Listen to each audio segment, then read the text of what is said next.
used to be, in the 80s and 90s, people were being advised that to get ahead and have a very successful business, that you needed to be one of three things. You either needed to be the lowest cost, operationally efficient, or have the best product and have great innovation, or you had to be the best with customers. You had to have great customer service.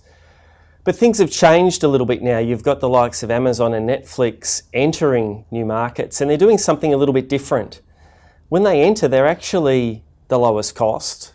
They often have something new and different, and their service is often very fast and very customer-centric.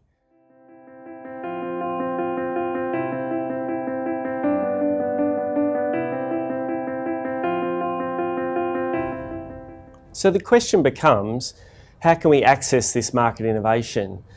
And the secret to it is to look at some of the prevailing norms and some of the prevailing ways that the market operates. In other words, the prevailing business models.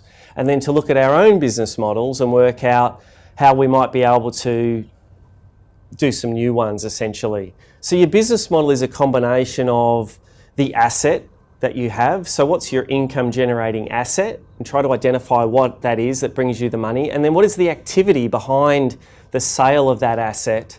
And there's different ones. So to give you an example, a supermarket sells a physical product. So their asset is the physical product, and their activity is distribution. They take those products from other manufacturers and they distribute them to the general public.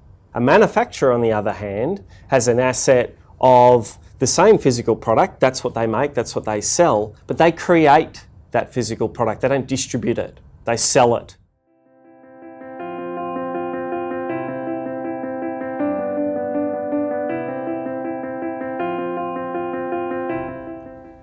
What happens when you do innovate a market? So when you can tap into market innovation, you get two really key benefits. The first is, as I mentioned, that you can be better, cheaper and faster all in one go when you're first to do it. And you get a very substantial competitive advantage for quite a while. The second big benefit of market innovation is it usually expands the size of the pie. So when you innovate a market, you generally make the market bigger.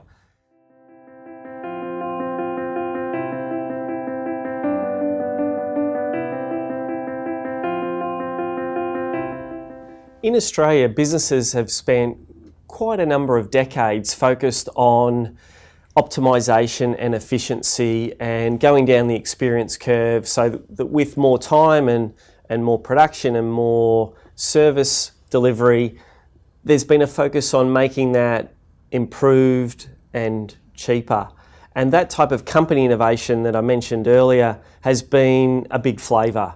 And often when we talk about innovation, even disruption, people think a lot about inventing something new, a new product. But as I indicated for Uber and Airbnb and a number of big companies, even Amazon, they haven't invented something new in their beginning.